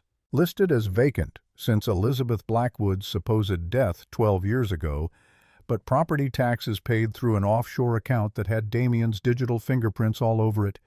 She's been alive this whole time. Augustus looked stunned. She faked her death to avoid scrutiny, let everyone think she'd died so she could operate without oversight. The implications were staggering. How many deaths had Elizabeth Blackwood orchestrated? How many inconvenient people had disappeared under the cover of accidents or natural causes? Isabel's helicopter crash, Dr. Mercer's drowning, the attending physician from St. Vincent's car accident, a trail of bodies spanning decades, all designed to protect a family legacy and a fortune that apparently required murder to maintain. We need to tell Nathaniel. Elara stood still, holding Lorelai's hand. He needs to know his mother is alive. that she's been orchestrating all of this, but when they returned to Nathaniel's room they found it empty. The bed was unmade. Monitors disconnected his security detail, nowhere in sight. A nurse passing in the hallway looked confused when Augustus demanded to know where his client had gone. Mr. Blackwood checked himself out. AMA an hour ago. Against medical advice. He said he had urgent business at his estate. The Hamptons. Ilara's blood went cold. He's going to confront his mother. Without security. Without backup. Augustus was already moving phone to his ear, demanding helicopter transport, calling in favors from federal contacts. A man who just survived digitoxin poisoning, who can barely walk, going to confront the woman who's been trying to kill his daughter for 26 years. The helicopter lifted off from Mount Sinai's roof as the sun began its descent toward New Jersey Manhattan, spreading beneath them like a circuit board lights beginning to glow in the gathering dusk. Augustus piloted with the skill of someone who'd logged serious flight hours, pushing the aircraft to speeds that made the frame shudder. Ilara watched the city disappear behind them, replaced by suburbs, and then the long stretch of Long Island estates scattered like dropped coins along the coastline. Her phone buzzed with messages from the NYPD. Damian Blackwood arrested, charged with conspiracy to commit murder, attempted murder, and a list of other crimes that would keep him incarcerated for life. But Damian was just the visible edge of something deeper. Elizabeth Blackwood was the root system, the hidden network that had poisoned 3 generations of family with her particular brand of toxic legacy. And Nathaniel was walking into her domain alone, wounded, possibly planning to do something noble and stupid and fatal. The Blackwood estate emerged from the coastline like a fortress perched on cliffs that dropped straight to the Atlantic. The main house was dark except for lights in the east wing windows glowing amber against the twilight. Augustus brought the helicopter down on the lawn rotors, kicking up grass and gravel, the noise loud enough to announce their arrival to anyone paying attention. Nathaniel's car was parked in the circular driver's door, still open, suggesting he'd arrived recently and in a hurry. Ilara ran toward the house, Augustus close behind both of them, aware that every second mattered, that confrontations between family members who'd spent decades lying to each other rarely ended without blood. The front door stood open. Inside the house was silent except for voices drifting from somewhere deep in the east wing. Ilara followed the sound through corridors hung with portraits of Blackwood ancestors, generations of wealthy people who'd built fortunes and families on foundations that apparently required periodic human sacrifice. The voices led to a library, 2 stories of leather-bound books surrounding a fireplace where flames crackled with the smell of burning wood and old secrets. Nathaniel stood in the center of the room, facing a woman who could only be Elizabeth Blackwood. She was 87, but looked 60, maintained by the kind of medical intervention only extreme wealth could buy. Her face was sharp, aristocratic, cold, in the way that suggested emotion was a weakness she'd bred out of herself generations ago. She held a crystal tumbler of what looked like scotch, her posture suggesting she'd been expecting this confrontation and had prepared for it. "Mother." Nathaniel's voice carried no affection, just the flat recognition of biological connection. "You've been dead for 12 years. That's what they told me. I've been protecting this family for 12 years. Elizabeth's voice was cultured, finishing school perfect, each word enunciated with the precision of someone who believed correct diction was a sign of breeding. "Something you clearly couldn't manage on your own. You tried to kill my daughter when she was born. Again last week. You hired someone to poison Lorelei, your daughter." Elizabeth spat the words like they tasted foul. "That woman's bastard, the product of Isabel's weakness. She had an affair, Nathaniel. While you were building the company, she was spreading her legs for the gardener." The lie was so perfectly delivered that for a moment even Ilara almost believed it. But Augustus pulled up his iPad, showed the DNA results, the genetic markers that proved beyond doubt that Nathaniel was Ilara's biological father. "The tests are conclusive." Augustus's voice cut through Elizabeth's performance. "Ilara is Nathaniel's daughter, your granddaughter, and you tried to have her murdered." Elizabeth's facade cracked slightly, something ugly showing through the aristocratic veneer. "I did what was necessary. what I've always done. This family's legacy doesn't get diluted by some nurse's daughter who happens to share Nathaniel's DNA. She's not some nurse's daughter. Nathaniel took a step toward his mother, rage barely contained. She's my child, Isabel's child, and you stole her from us. You destroyed my wife trying to get to my daughter. Isabel destroyed herself. Elizabeth drained her scotch, poured another with steady hands. She was weak, sentimental. She would have ruined everything we built. The helicopter crash was a mercy. The admission landed like a grenade. Nathaniel's face drained of color, his body swaying like he might collapse. You killed Isabel. You murdered your own daughter-in-law. I protected the family. Elizabeth's voice never wavered. Something you've proven incapable of doing. First you married beneath yourself. Then you allowed that woman to bear a child who would dilute the bloodline. Then you nearly married another gold digger. I've spent decades cleaning up your mistakes. Vivian was Damien's choice, not mine. Damien follows my guidance, as he should. Elizabeth moved toward the fireplace, her shadow stretching across the floor like something alive. I've been grooming him since he was old enough to understand what legacy means. He knows what must be sacrificed to preserve it. You made him a murderer. Nathaniel's voice broke. My son, you turned him into a monster. I turned him into a Blackwood. Elizabeth's smile was arctic, something you never truly were. Too soft, too sentimental, too willing to believe love mattered more than power. Ilara stepped into the room, her presence making Elizabeth turn sharply, assessment and calculation flickering across her face. So this is the surviving bastard, the one who should have died 26 years ago. My name is Ilara. Not bastard, not nurse's daughter. Ilara, your granddaughter. You're nothing. Elizabeth's contempt was absolute. A waitress playing dress-up in my son's money. You have no breeding, no education worth mentioning, no understanding of what it means to carry the Blackwood name. I understand what it means to survive people who tried to kill me. Ilara moved to stand beside Nathaniel, her presence anchoring him.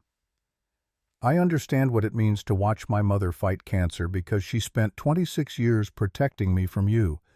I understand that legacy built on murder isn't worth preserving. Nobility from the help. How touching. Elizabeth reached behind a bookshelf, her movement casual but purposeful. You know what the problem with this generation is? No understanding of sacrifice, of what must be done to maintain civilization. Her hand emerged holding a pistol, small and silver, the kind of weapon society women carried in purses to charity galas. The barrel pointed directly at Ilara's chest, steady despite Elizabeth's age. You should have died as an infant. Painless, quick. Now it has to be messier. Augustus moved to draw his own weapon, but Elizabeth was faster, shifting aim to him. Don't. I may be old, but my hands are steady, and I've killed before. The confession hung in the air like cordite. How many people had Elizabeth Blackwood murdered to protect a legacy that apparently required constant blood sacrifice? Put the gun down, Mother. Nathaniel stepped between Elizabeth and Ilara, his body blocking the line of fire. This ends now. You're right. It does end. Elizabeth's finger tightened on the trigger. With you. The failure who couldn't protect his family, who let weakness destroy everything I built. The gunshot was shockingly loud in the confined space, the crack echoing off leather and wood and generations of accumulated power. Nathaniel stumbled backward, his hand going to his chest, blood blooming across his white shirt, but he didn't fall, couldn't fall, because Ilara had moved faster than thought her medical training, translating Elizabeth's body language into action before conscious decision. Her shoulder hit Nathaniel's side, pushing him out of the bullet's path, the round passing through empty air where his heart had been. Elizabeth aimed again, but Augustus was moving now, his service weapon drawn, his voice carrying the authority of someone who'd spent a career enforcing law. Drop it. FBI. Drop the weapon now. Elizabeth's smile was ghastly, triumphant, even in defeat. You think you've won? You think arresting an old woman matters? The damage is done. This family is destroyed. And that's exactly what it deserves. She turned the pistol toward herself, barrel pressed beneath her chin, her finger already squeezing the trigger. The second gunshot was quieter somehow, or maybe Ilara's ears were still ringing from the first. Elizabeth Blackwood crumpled with the boneless collapse of the dead blood pooling across imported carpet, her final act of control, ensuring she'd never face justice for the lives she'd taken. The silence afterward was profound, broken only by Nathaniel's labored breathing and the crackle of fire that had witnessed 3 generations of Blackwood violence. Augustus checked Elizabeth's pulse, confirmed what was obvious, his expression grim as he called it in. Federal agents arrived within 30 minutes, the estate flooding with investigators and forensics teams and the bureaucratic machinery that transforms personal tragedy into case files. They found evidence in Elizabeth's study, meticulous records of every murder she'd orchestrated, every life she'd ended, to preserve what she believed was family legacy. She'd kept proof, possibly for insurance, possibly because psychopaths like to document their victories. Dr. Thaddeus Mercer paid $50,000 to declare baby Ilara dead drowned when he demanded more money. The attending physician from St. Vincent's killed when he asked questions about the birth certificate. Isabel Blackwood murdered because she'd discovered her mother-in-law's crimes and threatened exposure. A dozen others spanning 4 decades, people who'd been inconvenient to Elizabeth's vision of what the Blackwood family should be. And at the center of it all, a woman who believed that legacy mattered more than life, that bloodline trumped humanity, that power was worth any price, including the souls of her own descendants. Nathaniel sat in the library long after the body was removed, staring at the space where his mother had stood, trying to reconcile the woman who'd raised him with the monster she'd revealed herself to be. Ilara sat beside him, her hand on his shoulder, silent because there were no words for this kind of grief. "I thought I knew her." His voice was hollow. "My whole life I thought she loved me, loved us. The family.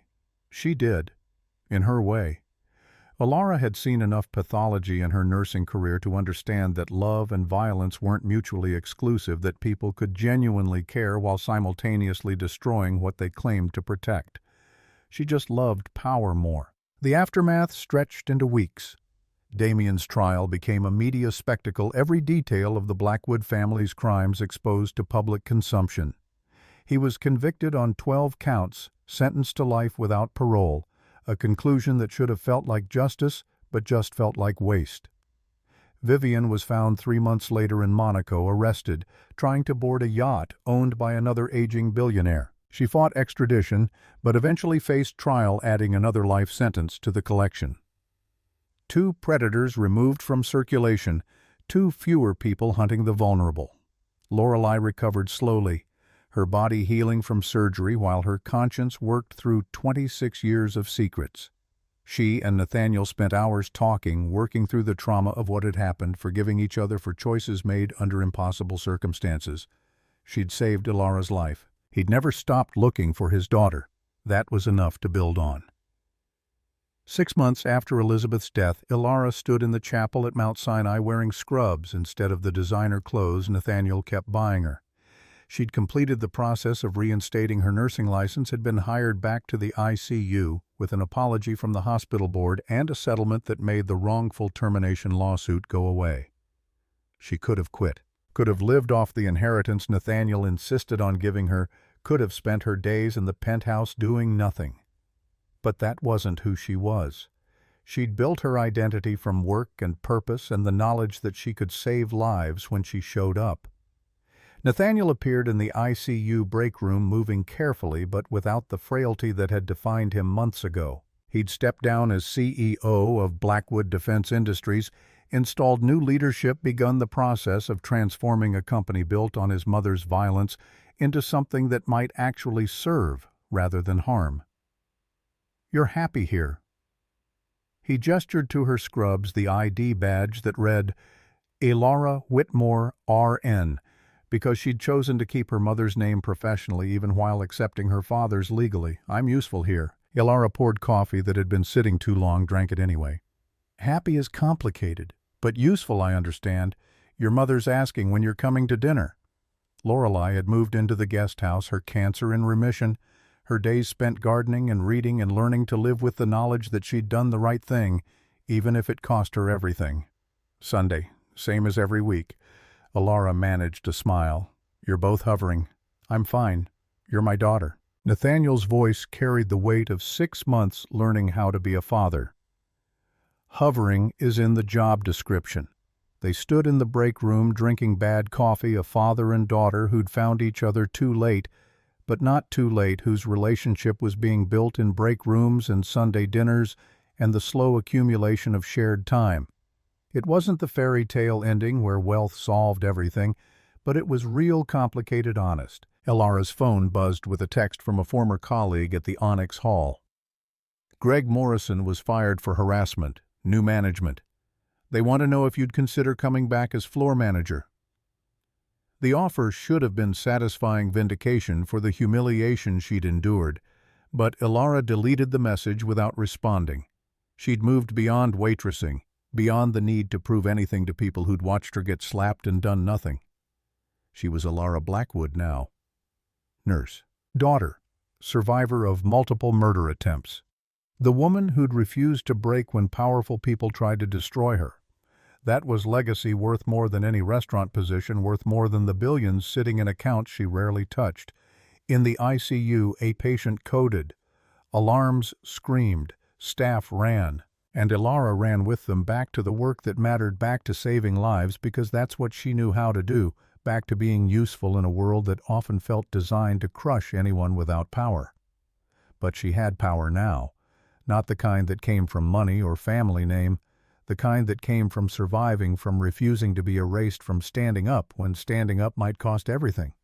That was the kind of power nobody could take away. The kind that burned like a phoenix, rising from ashes again and again, impossible to kill because it was built on something stronger than wealth or legacy or blood.